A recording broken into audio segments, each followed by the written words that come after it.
Marx et Engels, écrit militaire, 1970. Violence et constitution des États européens modernes.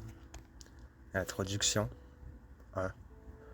Œuvre complète et vision intégrale du marxisme. Rapport de force et oubliette.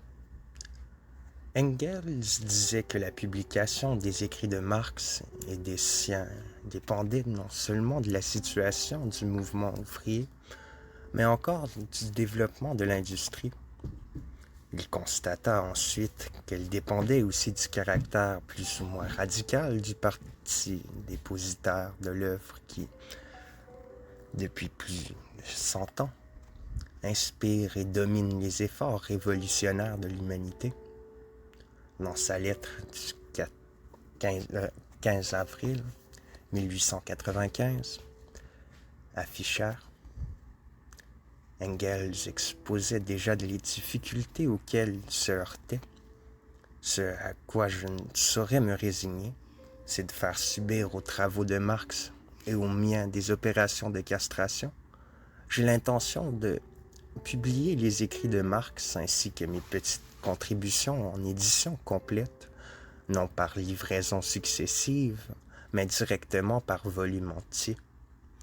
Il a fallu la victoire de la Révolution russe pour que l'édition des œuvres complètes de Marx et d'Engels, écrits, publiés ou inédits, manuscrits préparatoires et ébauches, correspondances de Marx, Engels et de ceux-ci aux dirigeants du mouvement ouvrier, etc., fut sérieusement envisagé et mis en route.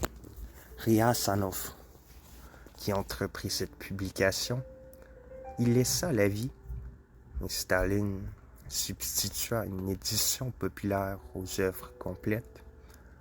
Hors de Russie et d'Allemagne, on commença à traduire leurs écrits groupés dans les rubriques œuvres philosophiques, œuvres économiques, œuvres politiques, parmi lesquelles on trouve un grand nombre d'articles militaires ou en désordre, ouvrage par ouvrage, avec l'entête tout à fait symbolique d'œuvres complètes. Les écrits militaires furent relégués au second plan, voire écartés après que Staline eut abandonné la ligne révolutionnaire internationale, qui prescrivait une autre forme de violence que celle qu'il employa. De fait, le sort réservé à ces écrits est toujours symptomatique. Déjà au cours de ses laborieuses recherches pour rassembler l'œuvre éparpillée de Marx et d'Engels, Riazanov le constata. Je me souviens parfaitement aujourd'hui encore qu'en 1900, j'avais aperçu à Berlin cette bibliothèque de Marx et d'Engels, éparpillée sans ordre aucun dans plusieurs pièces. Lorsque feu Van Kouch me montra la bibliothèque des sciences militaires d'Engels, il était fort sceptique, voire méprisant, comme se plaisent à l'être les praticiens vis-à-vis des théoriciens. Il considérait manifestement tous ces livres comme un fatras inutile et gênant. De fait, il ne subsiste plus rien de cette bibliothèque des œuvres militaires, à part quelques rares exemplaires isolés. La plus grande partie en a été abandonnée à une bibliothèque ouvrière, car on ne savait que faire de tous ces livres. On ne s'est même pas donné la peine de vérifier s'ils ne contenaient pas en marge des notes de lecture ou commentaires. Bref, quelques traces d'un travail intellectuel d'Engels ou de Marx. C'est ainsi que plusieurs milliers d'ouvrages appartenant aux deux créateurs du socialisme scientifique, ainsi que toutes les notes critiques et remarques qu'ils pouvaient contenir, ont disparu jusqu'à nouvel ordre du champ de recherche concernant Marx et Engels. Négliger les écrits militaires, c'est laisser place à toutes sortes d'idées simplistes sur le marxisme marxisme, c'est interdire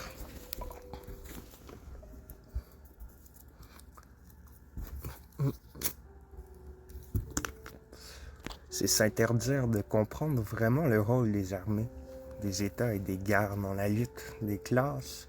Et pire encore, c'est opposer les guerres comme des aberrations aux luttes de classe. C'est enfin brouiller le rapport entre l'économie et la politique, entre les notions de classe, de parti et d'État.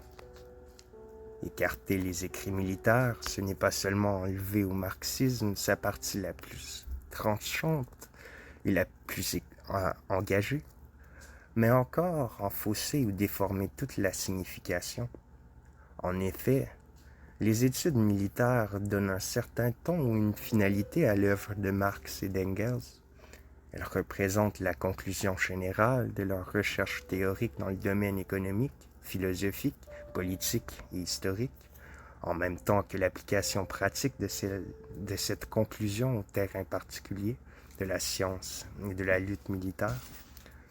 Ils y passent, selon l'expression de Marx, de la critique théorique de la société à sa critique pratique par les armes. Ainsi, Marx et Engels ont toujours cherché à déterminer quelle était la constellation des forces issues du cours historique et des rapports économiques et sociaux.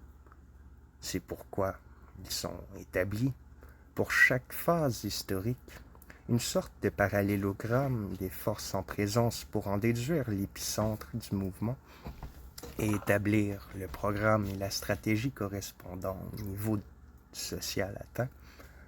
C'est ainsi qu'au début du siècle dernier, l'épicentre révolutionnaire se trouva en Angleterre, puis en France, enfin en Allemagne et en Russie.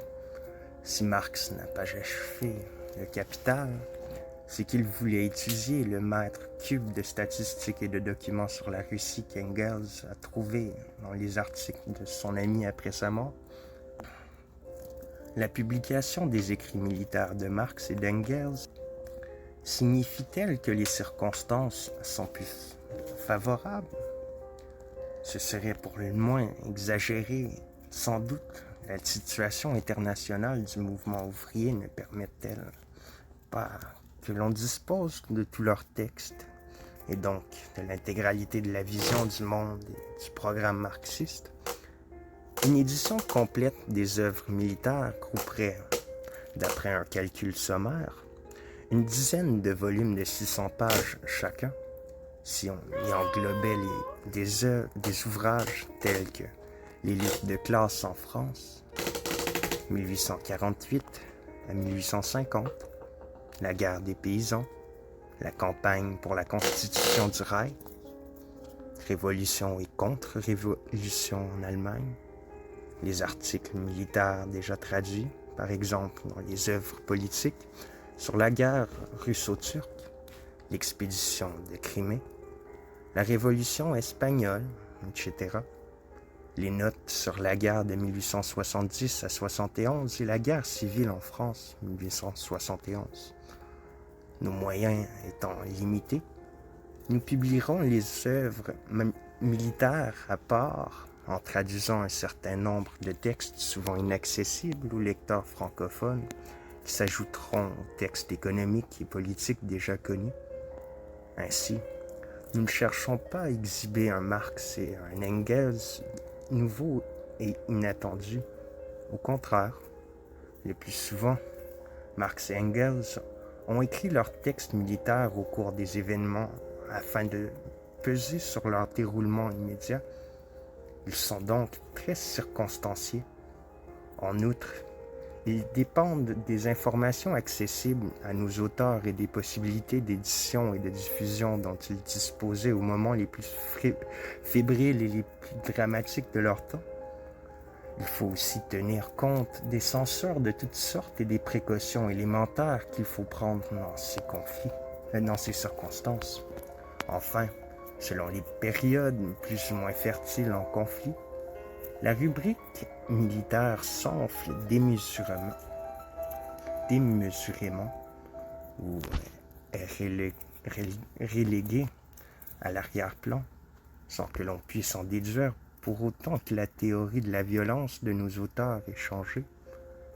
Il s'est donc fallu une critique très serrée des textes que nous présentons.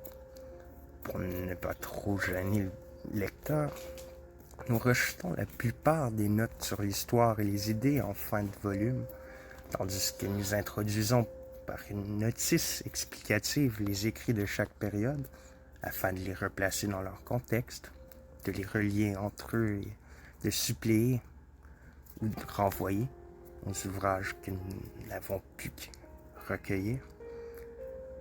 Il existe toujours un décalage dans les différentes parties de l'œuvre de Marx et d'Engels, mais c'est dans leurs écrits militaires qu'il est le plus net. En effet, leurs analyses et leurs raisonnements, sans être faux ni contradictoires pour autant, se situent à des niveaux différents, selon leur forme didactique, scientifique ou polémique. L'on peut, pour se défendre ou attaquer, se placer sur le terrain de l'adversaire, en le réfutant au moyen de sa propre philosophie ou hiérarchie des valeurs. Dans notre édition, nous utiliserons en gros 5 grands types d'écrits qui se situent sur des plans différents. 1. Texte rédigé après les guerres et les révolutions, où Marx et Engels ont le temps de faire une sorte de synthèse au sens historique et théorique, en rattachant les conflits à la base économique. 2. Manifeste, tract ou adresse rédigée au nom d'un comité, d'une association ou de l'international. 3.